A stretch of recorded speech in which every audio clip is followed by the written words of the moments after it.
Well, good morning, everyone.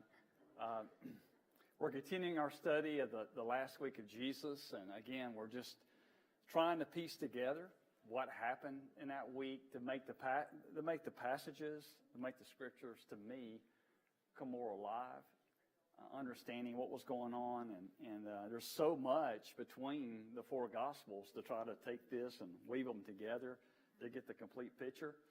And that's what we're doing. And last week we had gotten down to where, they've left the upper room. It's Thursday night. They've had the Passover. They've had the Lord's Supper.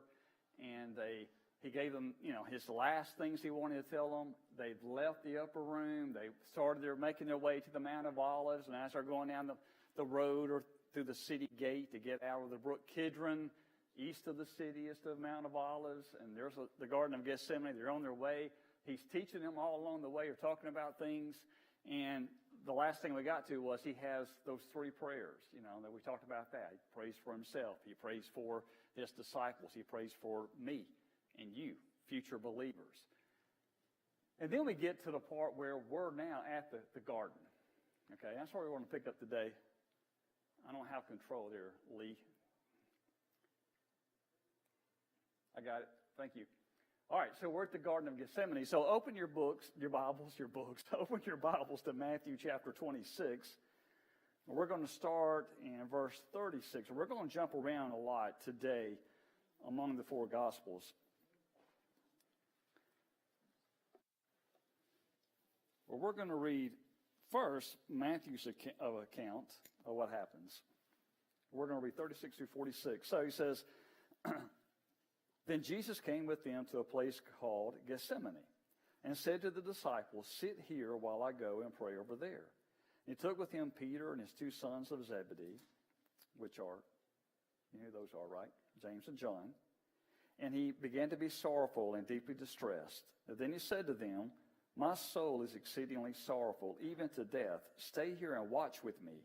He went a little farther and fell on his face, and he prayed, saying, O my Father, if it is possible, let this cup pass from me.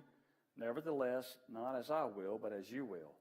Then he came to the disciples and found them sleeping and said to Peter, What? Could you not watch with me 1 hour? Watch and pray lest you enter into temptation. The spirit indeed is willing, but the flesh is weak. And again a second time he went away and prayed, saying, O my Father, if this cup cannot pass away from me unless I drink it, your will be done. And he came and found them asleep again, for their eyes were heavy. So he left them and went away again and prayed the third time, saying the same words. And then he came to his disciples and said to them, Are you still sleeping and resting? Behold, the hour is at hand, and the Son of Man is being betrayed into the hands of sinners. Rise, let us be going. See, my betrayer is at hand. So Gethsemane is this garden. It's in the Mount of Olives. It's about 300 yards, 3 football fields, if you will, north and northeast from the Temple Mount. Most believe it's in the lower part of the Mount of Olives. So, the Mount of Olives is up high looking over the temple. So it's more on the lower side. And it appears that the Lord, this was a place that he went to often to pray. That this was an intimate place for him to pray. And most likely this is a walled garden. It doesn't say that, but most likely it was. And it's probably owned and controlled by someone that he had access to, that he was able to go and use. Here, you ever think about, do you have a special place you like to pray?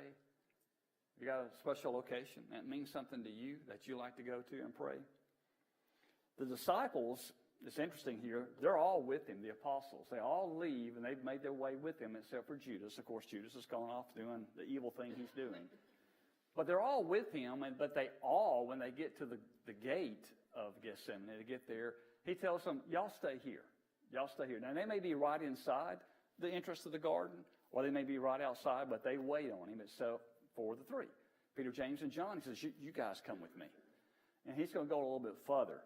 And I think it's just a reminder to us while, Jesus is God, but he's human. And his humanity, to me, shows through so much right now. I mean, he needs companionship, right? He's close to these three. He needs their support. He asks them, come a little further with me, okay? because he knows what he's about to do. This is going to be the time he's praying so heavily to the Father. He needs his friends with him. He needs them there.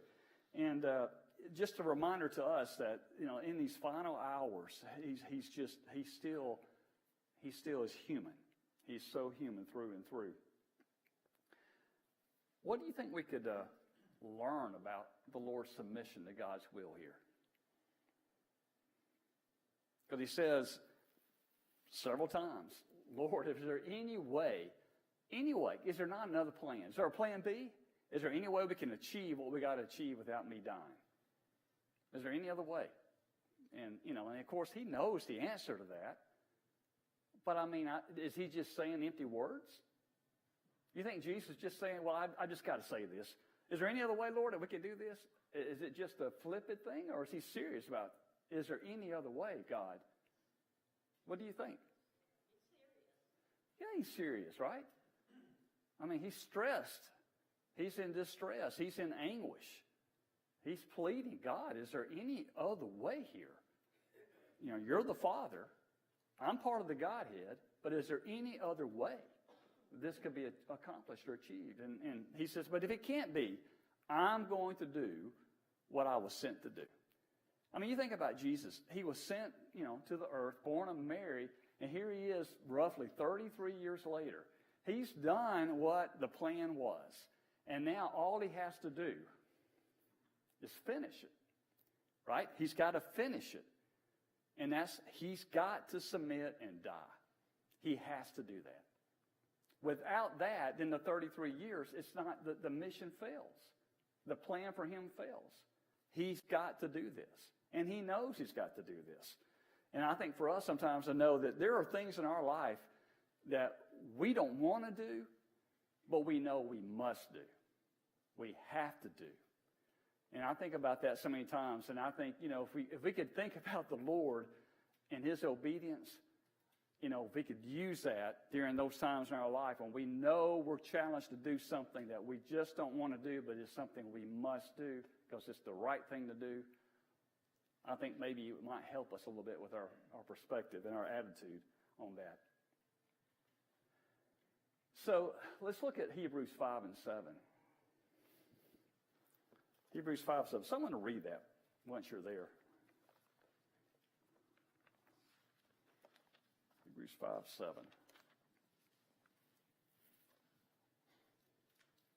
Anyone. Who in the days of his flesh, when he had offered up prayers and supplications with vehement cries and tears to him, who was able to save him from death, and was heard because of his godly fear. Yeah, so we just read about those cries, right? Is there any other way, Lord? Did God hear him? Kevin, what did it say there? Did God hear him? Yeah. Yeah, he definitely heard him, right? He heard him because of his godly fear. Prayer, we just can't overemphasize. Well, we're in times of need and distress. There's nothing left but prayer. There's nothing left. That's all Jesus had at this point in time was prayer. And that's what he chose to do. That's what he did. He had nothing left. His companions around here were not going to ease his suffering. They weren't going to be the answer. The only person that could help him through this difficult challenge was going to be God the Father. There was nobody else that would be able to help him through that. Now, why does he go back, you think, twice while he's praying to visit Peter, James, and John? So he's over here praying. He's in anguish. Peter, James, and John are a little ways away. And then all the rest of the disciples are back at the entrance to the garden. Why does he keep going back and checking on the three while he's praying? You ever thought about that? Give me some ideas. What do you think?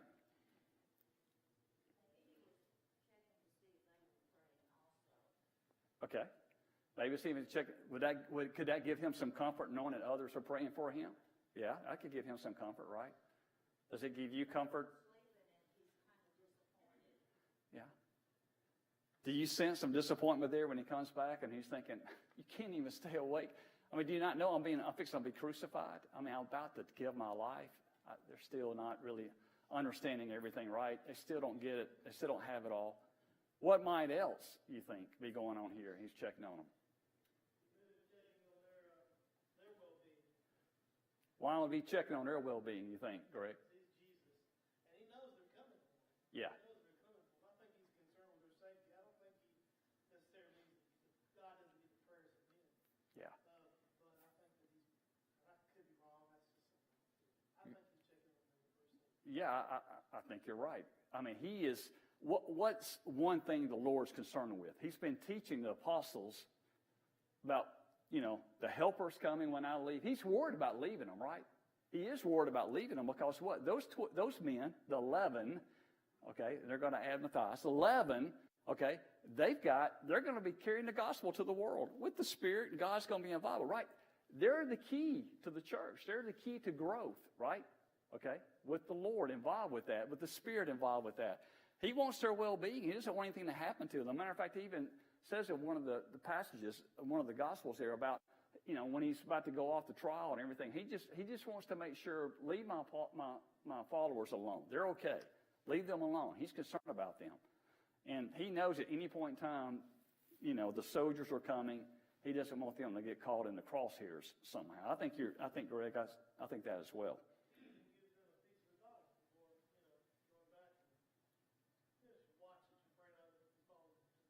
Yeah, he's teaching them all the way to the end, right? All the way to the end. That the temptation is going to be there. The flesh is weak, and the Spirit is where you need to be focused. Okay, well, let's look at Luke, because Luke has some other things he adds to the story here. Whoop, where did I go?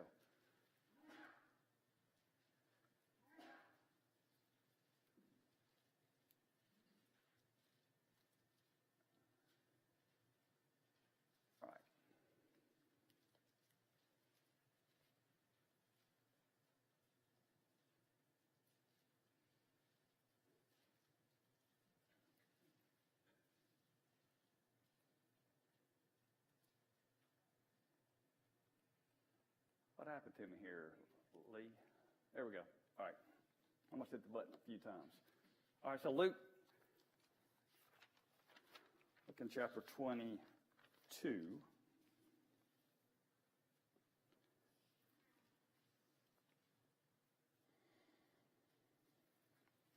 And notice he adds in verse 43, okay? Now, he's been praying. Then an angel appeared to him from heaven, strengthening him. And being in agony, he prayed more earnestly. Then his sweat became like great drops of blood falling down to the ground. To me, this is so beautiful. While God, there was no other answer. God couldn't say, no, you don't have to go die on the cross. Here's another plan. That was not going to be the answer. But what did God do? God sent an angel down and ministered to him. I mean, he comforted him. He did. He said, well, I may not be able to do what you're asking, but you're going to know I'm with you. You're going to know I'm there. And he sent this angel to minister to him, just to strengthen him. And I can only imagine the Lord, being strengthened by this. And then we know this. We talk about it a lot in our devotionals, but this term I got it up here behind me, this medical term, and it's where, through extreme anguish, your blood vessels can burst through extreme stress under your skin, and it can mix with blood. So, literally, there are cases of this. It's a rare thing, but it can happen medically. It can happen, and that just shows, again, our Lord how, was it symbolic? It was, drops like sweat, like blood, or was it literally blood mixed in with his sweat? But that can happen. All right. So he wakens the third time and he hears the crowd approaching. So, Lee, can you pull up that other presentation, please?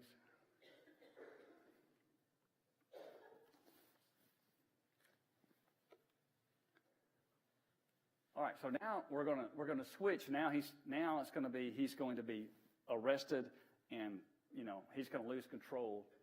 Well, he could do anything you want to do, but he's going to submit to control.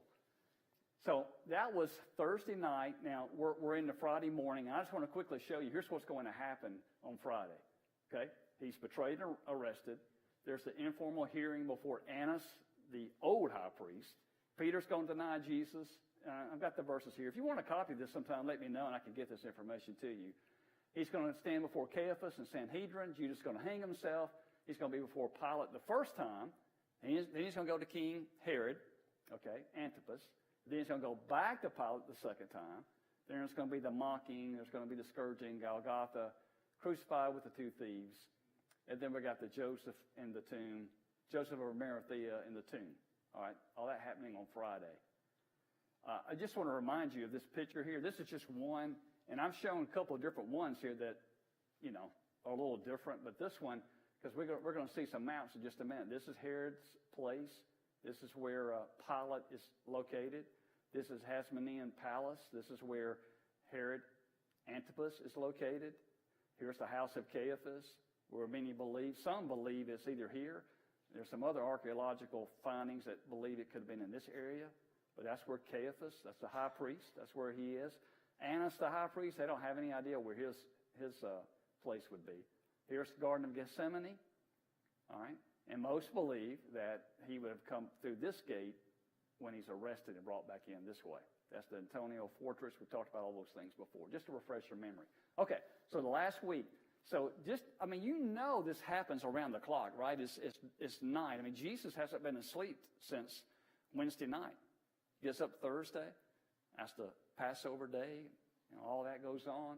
Now it's Thursday night into Friday morning. So just to remind you, we have the arrest. Now, these are rough times. These are approximate times, but putting the scripture together. There's the arrest probably around 1 in the morning. He's going to go before Annas, somewhere around a little after 2 probably, somewhere between 3 and 4. He's going to be before Caiaphas and the Sanhedrin. At daybreak, the rooster's going to crow. Okay, so there's going to be the denial by Peter 3 times. And then also at daybreak, it says for sure at daybreak, the start of the day, the Sanhedrin are going to find him guilty, and they're going to want to send him over to Pilate. In that hour as well, Judas hangs himself. So now we're in the morning, around 7. He meets with Pilate. He goes before Herod. He goes back before Pilate. There's the mocking and scourge, the road to Golgotha. And at the 3rd hour, he's crucified. We know that. So at 9 o'clock, he's crucified. All right? So that is going on Friday morning. Then the second one here. I don't have control, Lee, again.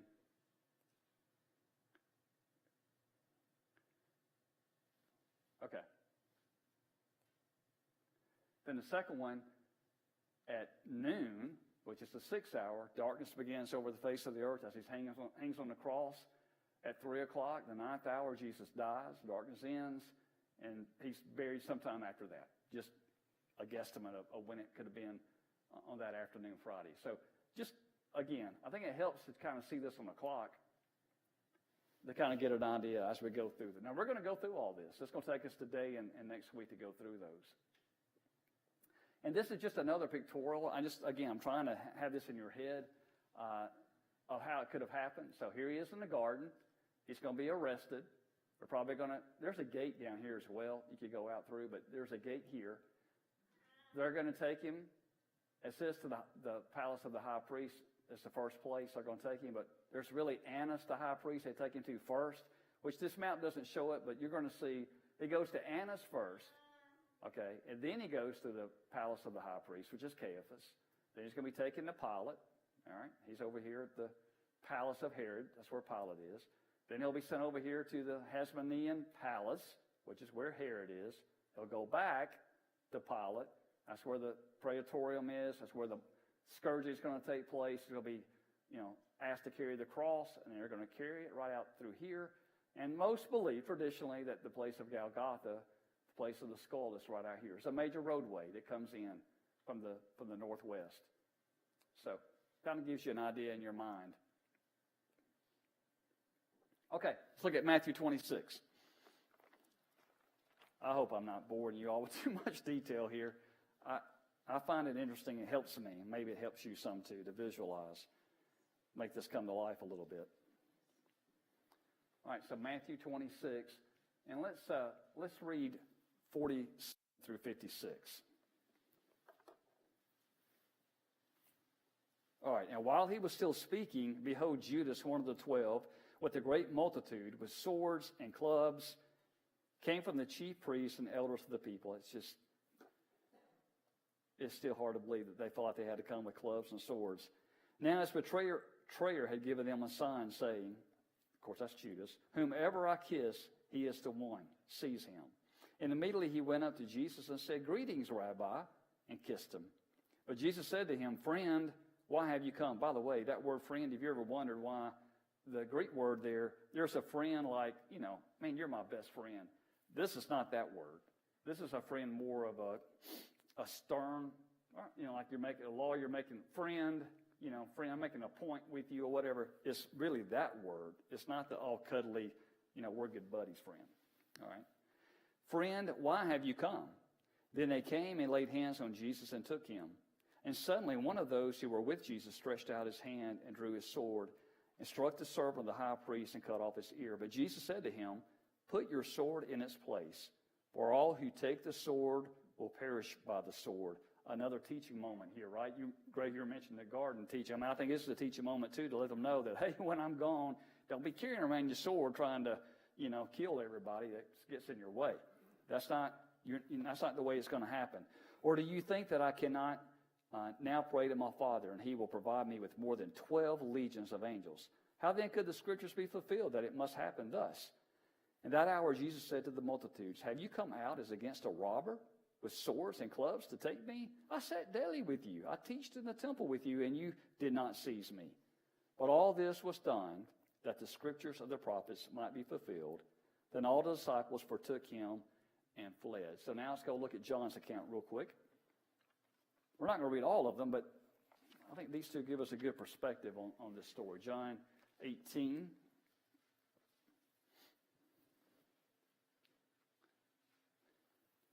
I'm going to start at verse 2. And Judas, who betrayed him, also knew the place, for Jesus then met there with his disciples. So then Judas, having received a detachment of troops and officers from the chief priests and Pharisees, came there with lanterns, torches, and weapons. By the way, the detachment of troops is a Roman.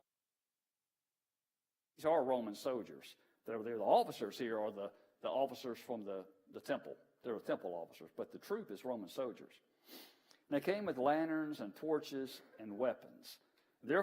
Jesus, knowing all things that would come upon him, went forward and said to them, Whom are you seeking? Now, notice a little different here. It wasn't Judas, necessarily coming first, it says here, like the other gospels say, and says, Hey, teacher, rabbi, and then kisses him.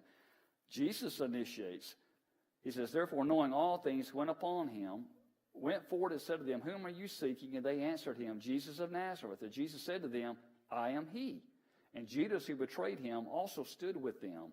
Now, when he said to them, I am he, they drew back and fell to the ground. Then he asked them again, Whom are you seeking? And they said, Jesus of Nazareth. And Jesus answered, I have told you that I am he. Therefore, if you seek me, let these go their way. In other words, he's worried about the apostles' safety, that the saying might be fulfilled which he spoke. Of those whom you gave me, I have lost none. Then Simon Peter, having a sword, drew it and struck the high priest's servant and cut off his right ear. The servant's name was Malchus. So Jesus said to Peter, Put your sword into your sheath. Shall I not drink the cup which my Father has given me? Now, this is boys, a lot happens right here, right? They're praying, and then next thing you know, here's this crowd of people, and it's a pretty good crowd of people that come. You got the Roman soldiers that are coming with them. You got the officers. You got Judas. You probably got some, other officials from maybe a high priest with them possibly. I don't know. He doesn't tell us for sure who else is there. But there's a lot going on here. And I was just thinking about this, and I might be stretching this a little bit here, but I'm just think with me for a second. I like the fact that he uses the words when they ask him, are you Jesus of Nazareth? I love it that he says, I am he. I am. Because he is part of the great I am, right? He is part of that. Twice it says that. I am he that did that. Now, how do we reconcile the differences in the four Gospels where John says, Jesus kind of stepped out and greeted them and says, Who are you looking for? versus it's Judas who walks up first and the other three and says, "Hey, Rabbi," and gives him a kiss on the cheek to identify that's who the man is. You ever thought about that? How do we reconcile that? Well, one way, seems like to me would be the obvious way, would be that, Jesus stepped out and saw them and addressed them, and it says they did fall to the ground, they fell back, but then when they got back up, then I think that's when Judas walked up and greeted him and gave him the kiss, because that was the sign. He had told all the people that are going to be betraying him, "That's going to be my sign. I'm going to kiss the guy, you take him. That'll be the guy I kiss." Because they're trying to keep, right, their whole thing is they want to keep everything calm. They don't want everything to become a big fighting scene or whatever. But why do you think, if they're going to get him, they know he's in the garden, Judas knows exactly where he's going to be, they go to the garden to get him, why in the world then when Jesus steps out, and it's not like Jesus steps out of the shadows, and by the way, if you go back and, when this probably took place, there probably was a full moon. Even though they had torches, that might have been overcast, but they had the torches and lanterns to see by night. And they're doing this dastardly deed by nightfall, of course, this evil thing in the darkness. But they've got the lanterns. They're ready to see him. And Jesus steps out, and when he says, "I am he," do you think Jesus goes, "Well, I'm just going to knock y'all down"? Boo. And he just miraculously, he just makes them all fall back and knock to the ground. "This is my one last time I'm going to exhibit my power in front of you." You think that's what he did here? I don't think so. I think this one time when they were looking, I think they know, first of all, they're on pins and needles, so they know what they're doing is evil. They know it. They know Jesus is not guilty. Judas knows what he's doing is evil. And I think here in the cover of night they're coming, and I think for that split second when Jesus just stands right there, and they've got their swords and their clubs, so they've got to come find somebody who's hiding, he just stands right before them, because they're thinking we're going to have to snatch him away from he's going to be hiding over here behind the rocks, or he's going to be hiding in the bushes, or he's going to be hiding in this house over here. We're going to have to pull him out. I think that's what they're thinking. And he just steps right there before them, and I think they see for a split second, I think for a split second, they see the glory of God. I think there's something in his face, maybe, this is my opinion, but for a split second, I think they see something in him, and they realize that there's something different about this guy. Yeah. Or it could have been he just startled them, and they're like, "Whoa," and they just, "Whoa," we weren't expecting them. They fall back, because they were just all startled. Maybe it's a combination of the two on that. I think you're right because the inverse is so wrong. The inverse of that would be, that they were somehow scared of him or that that he was going to take their life. And I think that was just all pomp and circumstance. I think it was all. Our FBI and DOJ do it all the time. Sure. People who would, just go ahead and volunteer themselves, they go and get with guns and show up in force, right? Yeah.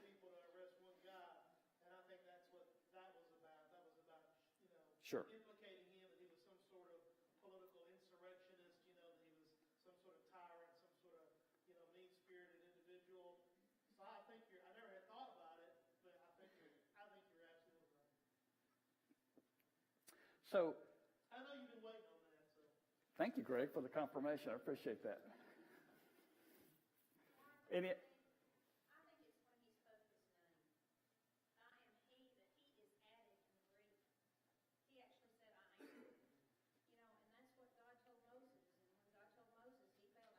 Yes.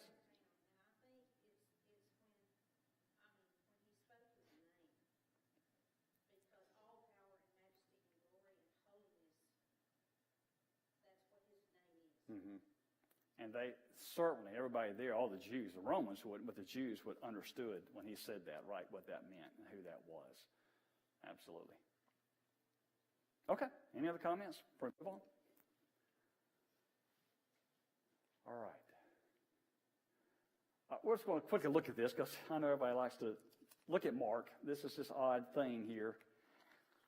Just trying to cover everything that takes place. And since it was put here in the scripture, Mark chapter 14, 51 through 52, okay? So they just arrested him. Look in verse 50 there. It says, Mark 14, verse 50, says, then they all forsook him and fled, all the apostles, the disciples. Man, as soon as the arrest took place, they went, poof, poof. They were just gone. They were out of there, right? They didn't know what was going on. Get us out of here. We don't want to be arrested. They left him. And in verse 51, now a certain young man followed him. So he was following Jesus and the Roman soldiers out of Gethsemane as they're going back to Jerusalem. He's following him. And having a linen cloth thrown around his naked body, and the young men laid hold of him. That would be the Roman soldiers, the officers, whomever, the ones who had arrested Jesus. And he left the linen cloth and fled from them naked. And then that's all we know about that. So, what's the spiritual application here? Anybody want to? Of the naked man who had his sheep ripped away from him and he ran off. Well, I've got some possibilities here. You can see up in front. It could be that, you got to remember, this is like, 1 o'clock in the morning, 2 o'clock in the morning, right? So it could be this guy was living in a house.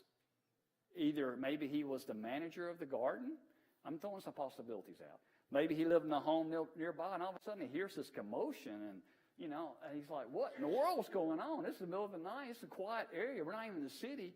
And all of a sudden he jumps up like you or I would, and, whatever you sleep in. And this guy, when it says he was naked, like several passages in the Bible, it doesn't mean he was literally butt naked, okay?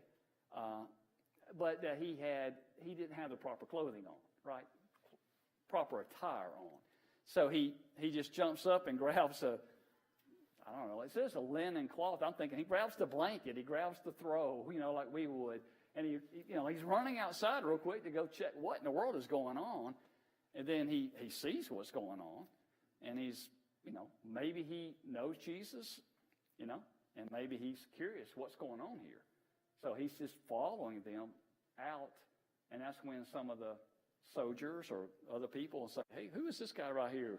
Everybody else is split. This one guy keeps, and they go grab him, and as they go to grab him, he just slips out of them, and his blanket or throw lays there, and he runs off. Maybe it's put here just to remind us that maybe not everybody forsook him. Maybe there was somebody that knew Jesus. I don't know if he did or not. It doesn't say. Maybe, he knew Jesus, and he was willing to follow him and not scatter like the... Any thoughts? I don't want to spend a lot of time on this one, but does anybody have any thoughts on that? Maybe he was up to his own shenanigans and thought they were after him. Yeah, maybe so. Something to think about.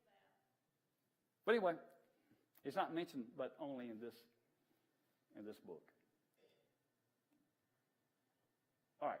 So they take him to Annas. Remember, we talked about this several times. Annas was the old high priest, and was really the real high priest, because you were a high priest till you died. And remember, his son-in-law Caiaphas was the one who's been installed as the high priest by the Romans. It was a political appointment kind of thing. But they take him to Annas first. So let's look at John 18, 13 through 14. I'd say, by taking him to Annas first, that makes me think that Annas probably was behind this whole thing of having him arrested and the betraying and all with Judas and that arrangement. I think Annas is the one, possibly who orchestrated this. But Annas has no power. He has no power as far as the Romans are concerned. All right, so Romans 18, 13 through 14. And they led him away to Annas first, for he was the father-in-law of Caiaphas, who was the high priest that year. Now it was Caiaphas who advised the Jews that it was expedient that one man should die for the people. We read about that a few weeks ago, down verse 19. Then a high priest then asked Jesus, this is Annas, okay, it's Annas' house, about his disciples and his doctrine. And Jesus answered him, I spoke openly to the world. I always taught in synagogues and in the temple where the Jews, I'll put these glasses on, where the Jews always meet, and in secret I have said nothing. Why do you ask me? Ask those who have heard me what I said to them. Indeed, they know what I said. He's not going to go through this again with them. They've heard him say this over and over, what he is. who he is and what he believes. He's not going to go through this again. And when he said these things, one of the officers who stood by struck Jesus with the palm of his hand, saying, "Do you answer the high priest like that?" And Jesus answered him, "If I have spoken evil, bear witness of the evil. But if well, why do you strike me?" Then Annas sent him bound to Caiaphas the high priest. So it looks like Annas, again, I think he's probably the ringleader. He's asked him kind of political, theological questions here, wants him to engage in that. All right, let's go on to the next one. Now he goes to Caiaphas' house. So we're going to read Mark's account, Mark 14.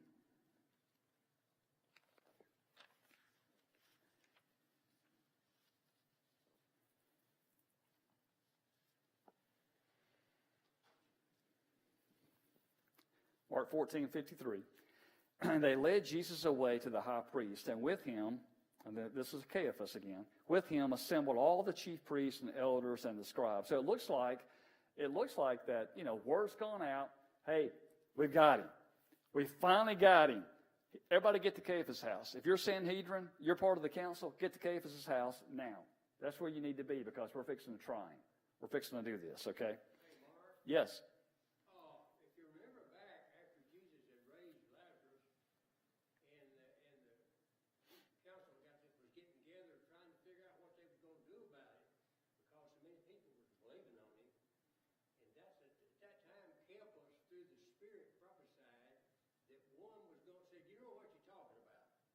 Paraphrasing, "You don't know what you're talking about.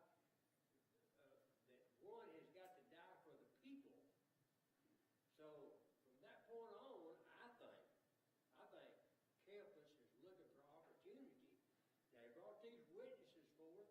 He had to have some witnesses to speed this thing up and get Jesus killed.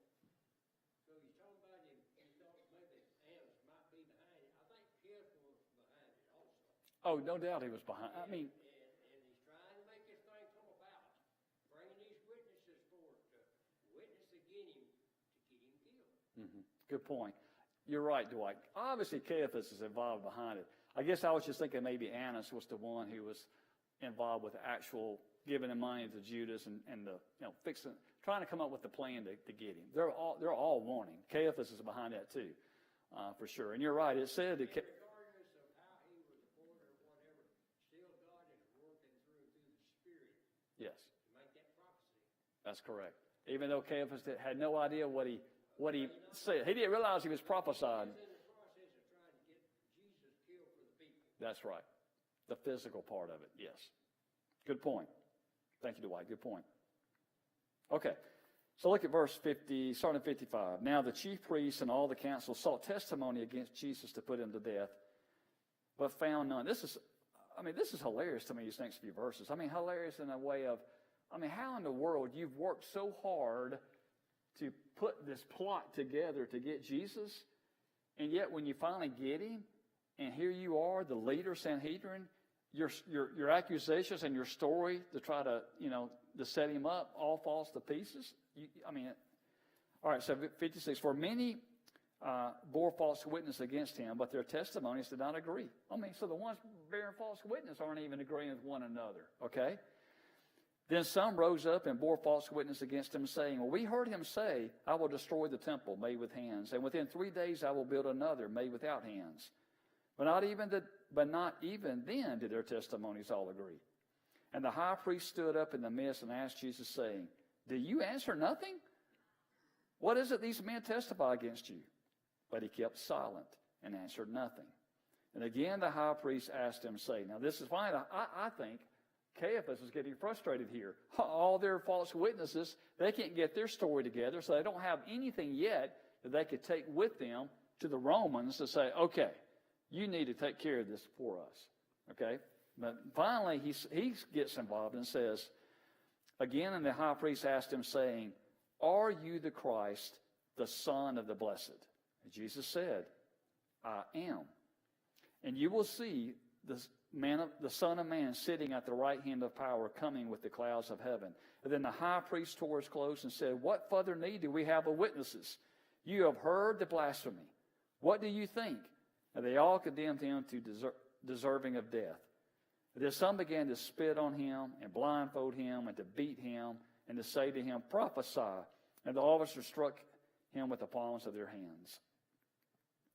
So, again, we know this story here, but it takes the high priest getting involved, finally saying, okay, just admit you're the Christ, you say you're the Redeemer, and he says, I am, and that's all he needs. He thinks then you're blasphemous. Of course, he's not blasphemous because he really is the Christ. He really is the Redeemer. There's nothing blasphemous about that at all. All right. So then Peter's denial takes place at this point too. Okay, outside the courtyard. So there's a courtyard outside of Caiaphas' house. So let's look at Luke's version, Luke 22. Remember, this is all happening 2, 3, or 4 o'clock in the morning. We're getting closer to sunrise now, most likely, because we know during the day is when they're going to convict him, the Sanhedrin. All right. Luke 22. Look at verse 31. Oh, wait a second. Luke 22, 54. All right, having arrested him, they led him and brought him into the high priest's house. But Peter followed at a distance. Now, this is going to be, here is only one count of the high priest mentioned. Annas is only mentioned in one of the Gospels. So this is Caiaphas here. It's when they're brought to Caiaphas' house this time. Now, when they had kindled a fire in the midst of the courtyard and sat down together, Peter sat among them. Now, remember, there's the palace, the Hasmonean palace is where they're at. It's a beautiful place. And that's where the high priest is inside with the council. There's a courtyard just outside the house. I mean, like a lot of houses would have a courtyard area. I'm sure this is very nice. It's a palatial place, okay? So he's outside, Peter's outside in the courtyard with others. And a certain servant girl in 56, seeing him as he sat by the fire, looked intently at him and said, this man was also with him. But he denied him, saying, woman, I do not know him. And after a little while, another saw him and said, you are of them. But Peter said, man, I am not. Then after about an hour had passed, another confidently affirmed, saying, surely this fellow also was with him, for he is a Galilean. So his speech. But Peter said, man, I do not know what you are saying. And immediately, while he was still speaking, the rooster crowed. And the Lord turned and looked at Peter. It just sends chills down my back to think that scene. And the Lord turned and looked at Peter. And then Peter remembered the word of the Lord, how he had said to him, before the rooster crows, you will deny me 3 times. So Peter went out and wept bitterly. Let's look at John's account real quick. John 18, 15 through 18. Adds a little bit here. John 18, 15 through 18. And Simon followed Jesus, and so did a disciple. Now that disciple was known to the high priest, went with Jesus into the courtyard of the high priest. So the way he gets into the courtyard is there's another disciple that apparently has a relationship with the house of Caiaphas, and there's an entrance way just to get to the courtyard even. So this disciple is inside, sees Peter, and tells the person manning the gate, hey, I can vouch for this guy. Let Peter come in. Okay, let Peter come into the courtyard. So we get a little more information here. Verse 16, but Peter stood at the door outside. Then the other disciple who was known to the high priest went out and spoke to her who kept the door and brought Peter in. Then the servant girl who kept the door said to Peter, you are not also one of this man's disciples, are you? And he said, I am not. Now the servant and officers who had made a fire of coals stood there, for it was cold. And they warmed themselves, and Peter stood with them and warmed himself. Look at verse 25. Now Simon Peter stood and warmed himself. Therefore they said to him, you are not also one of the disciples, are you? And he denied it and said, I am not. One of the servants of the high priest, a relative of him, whose ear Peter cut off, said, did I not see you in the garden with him? Okay, we know who that is. It just happened a few hours ago. And Peter then denied again, and immediately the rooster crowed. I cannot imagine Peter being so close to the Lord. I cannot imagine that scene when he's in the courtyard and knowing that the Lord's inside over here, the building, There's windows or doorways that are open. They've been, they've slapped him. They spat on him. They blindfolded him. They've hit him. They've made fun of him. And then at some point, the rooster crows. The Lord doesn't have a blindfold on at this point in time. The rooster crows. I just cannot imagine, I don't know how far it is. Maybe it's from me and Janice back here. I don't have any idea. But when the rooster crows, the Lord being able to look outside and see Peter. And Peter seeing the Lord's eyes at that point in time. So my question to you, have you ever looked straight into the eyes of our Lord and denied him? Or sinned? In other words, have you ever, in your mind, you're about to do something, and it goes through your mind, I shouldn't do this because I know God would not be happy with me, or Jesus wouldn't be happy with me. You think it, but yet you go and you do what you shouldn't do. To me, that's the same thing. You're looking Jesus right now. You're looking God right in the eye, and you're just disappointing in that way. Peter obviously was crushed here. And I know the Lord knew all things, and he told him this was going to happen. And Peter, he said, I will go to my death with you. And all the apostles said that. I know the Lord was so worried about his faith that Peter would see this through. And just think about it, though. We can't see Jesus. Yeah. And they saw him. Yeah, physically. How come? See, they was having a hard time believing in him then. Yeah. So how can? They were so confused about they were scared, right? They were just scared, seeing him arrested, and he's supposed to be king. So, all right, we'll finish up next week.